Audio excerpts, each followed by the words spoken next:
Hai teman-teman, jumpa lagi dengan saya Dr. Adi Gunawan. Ini adalah segmen kedua dari topik bahasan HypnoSleep, cara mudah membantu anak berubah. Bila Anda belum nonton segmen pertama, saran saya Anda perlu nonton dulu yang segmen pertama. Setelah Anda menyaksikan segmen pertama, Anda akan mendapatkan pemahaman yang utuh mengenai HypnoSleep dan bagaimana cara melakukannya. Itu adalah persiapan untuk melakukan yang dijelaskan di segmen kedua ini. Anda siap? Oke, sekarang saya terangkan ya. Bagaimana cara kita melakukan HypnoSleep? Ada 6 langkah untuk melakukan HypnoSleep. Saya akan jelaskan secara cepat 6 langkah ini, kemudian nanti saya akan terangkan poin demi poin, satu demi satu, sehingga Anda bisa mendapat pemahaman yang mendalam. Langkah pertama adalah tentunya Anda siapkan skrip sugesti yang akan dibacakan pada anak. Yang kedua, tunggu sampai anak tidur pulas. Itu sekitar 30-45 menit setelah anak tidur. Yang ketiga, Anda dekati anak dengan hati-hati. Yang keempat, menjalin komunikasi dengan pikiran bawah sadar anak waktu dia tidur. Yang kelima adalah Anda bacakan skrip yang sudah Anda siapkan dengan suara lembut, jelas, dengan penuh kasih sayang, penuh pengharapan, dan tegas di telinga kanan anak.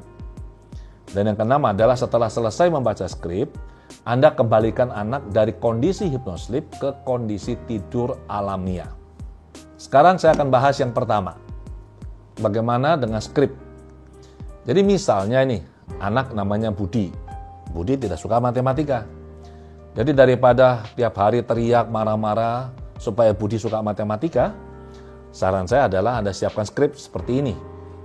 Budi suka matematika. Belajar matematika sangat asik dan menyenangkan. Budi menikmati belajar matematika. Budi menikmati hal-hal yang berhubungan dengan matematika. Semakin Budi belajar matematika, Budi menjadi semakin suka dan asik. Ini skrip Anda cetak, Anda baca. Jangan direkam. Dan yang perlu diperhatikan juga adalah apabila di dalam ruang kamar tidur ini ada lebih dari satu anak, misalkan anak kedua namanya Ani, sementara Anda mau memberikan sugesti hanya kepada Budi, maka di skrip di atasnya Anda perlu tulis, Anda cetak juga, skrip sugesti ini ditujukan hanya kepada Budi. Ani walaupun mendengar tidak terpengaruh sama sekali. Ini Anda perlu tulis. Jelas ya? Sekarang langkah yang kedua, yaitu apa? Tunggu sampai anak tidur pulas. Jadi Anda sebagai orang tua, Anda sudah siapkan nih skripnya. Anda tunggu anak sampai tidur. Sekitar 30-45 menit setelah dia tidur, itu pasti sudah sangat pulas. Anda setelahnya dekati anak dengan hati-hati. Jalan pelan-pelan, Anda bisa duduk di samping anak, ya, nyaman. Kemudian Anda selanjutnya menjalin komunikasi dengan pikiran bawah sadar anak. Nah, bagaimana caranya menjalin komunikasi dengan pikiran bawah sadar anak? Anda siapkan juga skripnya ini. Kita tadi kasih contoh kan, anak namanya Budi ya. Anda bilang begini, Budi, ini mama. Pikiran bawah sadar Budi bisa dengar suara mama. Mengerti sugesti atau kata-kata mama dengan jelas. Kalimat ini Anda ulangi 6 kali. Ingat, Anda membacanya dengan lembut, dengan perlahan, suaranya terdengar jelas, tegas, penuh kasih, penuh pengharapan. Ini Anda ulangi 6 kali, setelahnya baru Anda lanjut ke kalimat di bawahnya.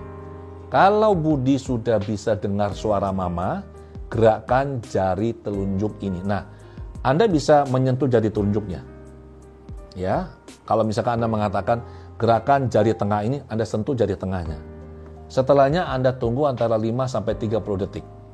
Apabila misalkan 5-30 detik ini Budi memberikan respon itu biasanya jari ini bisa bergerak perlahan begini, bisa juga beberapa jari bergerak serentak, bisa juga tangannya bergerak. Apabila ada respon, artinya pikiran bawah sadar sudah dengar apa yang Anda sampaikan. Anak naik dari kondisi sleep ke hypnosleep. Anda ucapkan terima kasih.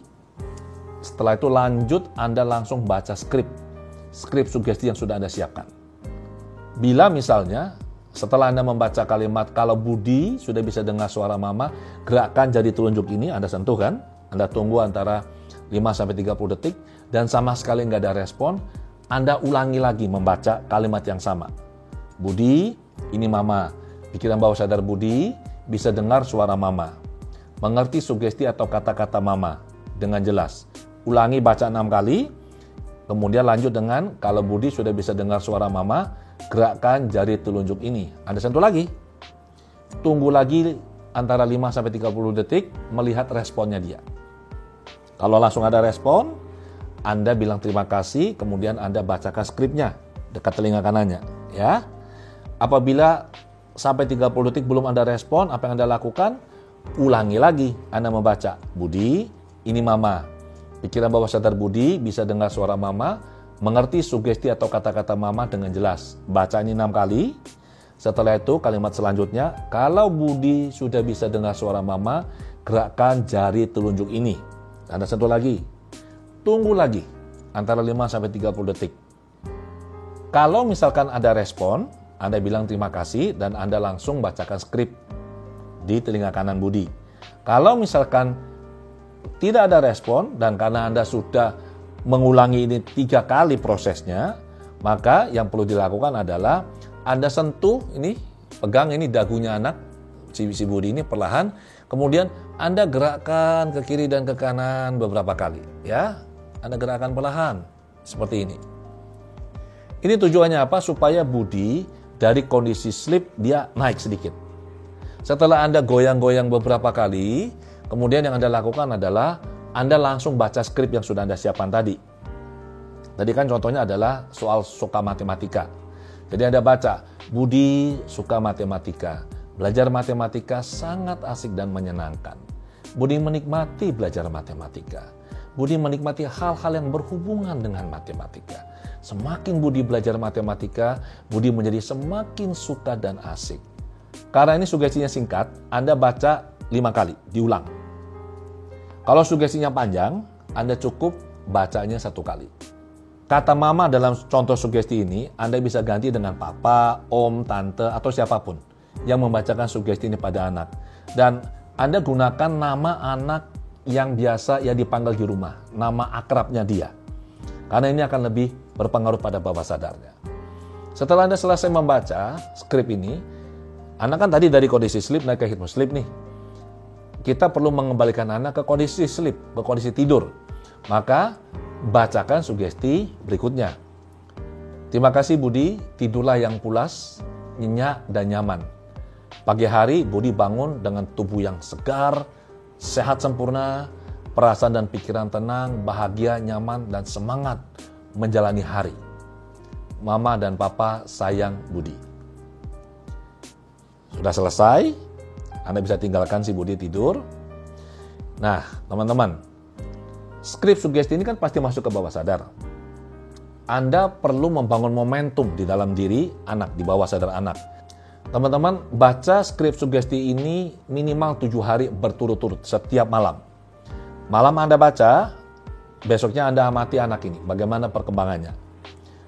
Malamnya lagi Anda baca lagi. Dalam waktu 7 hari ini, Anda lihat, kalau misalkan tidak ada perubahan signifikan seperti yang diharapkan, maka skrip sugesti ini perlu Anda rubah kata-katanya, kalimatnya. Biasanya di situ kurang pas, Anda rubah lagi. Dan untuk membantu anak supaya bisa lebih cepat berubah, tentunya setelah kita berikan skrip sugesti yang positif dalam kondisi sudah tidur, kita sebagai orang tua perlu mendukung dengan cara apa? 1, kita berpikir positif nih mengenai si Budi ini. Jangan malam kita baca skrip, Budi suka matematika, tapi dalam pikiran kita, walah ini anak memang selamanya gak suka matematika, anak ini malas. Pikiran kita ini ada vibrasi loh, hati-hati loh. Maka vibrasi ini akan sampai ke Budi. Dan ini akan mempengaruhi bawah sadarnya. Kemudian juga ucapkan hal-hal yang positif, kata-kata positif. Jadi kalau dengan Budi, setelah Anda kasih skrip malam-malam ya, Anda bacakan, besoknya dan seterusnya, Anda kalau berkomunikasi dengan Budi, ucapkan kata-kata yang positif. Oke? Kemudian Anda juga punya pengharapan positif Budi berubah. Nah misalnya nih, setelah Anda baca skrip, tiba-tiba Budi bilang, ayo mah belajar matematika. Anda harus bilang, bagus nak, semakin hari Budi semakin suka belajar matematika. Belajar matematika asik dan menyenangkan. Jadi Anda ulangi skripnya itu, perkuat lagi dalam kondisi dia sadar. Jangan bilang begini, Budi bilang sama Anda, mah belajar matematika yuk. Anda bilang gini, loh tumben, angin apa ini kok bisa senang matematika? Hujan deras loh nanti malam. Kalau Anda melakukan ini, Anda sebenarnya mensabotase, Anda menganulir semua sugesti yang sudah Anda berikan ke bawah sadar Budi. Bawah sadar sudah terima sugesti Anda. Kemudian dia mulai merespon. Dia mendorong Budi sehingga Budi suka matematika, mulai mau belajar. Tiba-tiba Anda bilang, tumben. Terus bawah sadar akan bilang gini, oh jadi ini sugesti ini nggak perlu saya lakukan ini. Oh mamanya bilang nggak perlu kok pakai tumben-tumben segala. Ini dianulir loh sama bawah sadar Budi, berarti nanti Anda mereset itu. Harus mulai dari nol lagi. Ini kerja yang akan sangat susah bagi diri Anda ya. Untuk membantu Anda teman-teman supaya bisa punya skrip sugesti yang bagus, Anda bisa download skrip sugesti yang bagus ini di situs www.adiwegunawan.com/download. Udah jelas ya teman-teman ya? Jadi gunakan melakukan hypnoslip. Anda lakukan sesuai kebutuhan untuk bisa membantu anak berubah menjadi pribadi yang jauh lebih baik seperti yang diharapkan. Dan ingat untuk like video ini, kemudian subscribe, aktifkan notifikasi, Anda klik tanda lonceng, kemudian share kepada teman-teman yang sekiranya membutuhkan informasi dan pengetahuan ini. Supaya kita bisa sama-sama bertumbuh, berkembang, menjadi orang tua yang lebih baik, untuk bisa membantu anak-anak kita tumbuh sebagai pribadi yang cakap, mandiri, dan seperti yang kita harapkan. Sampai jumpa di episode berikutnya.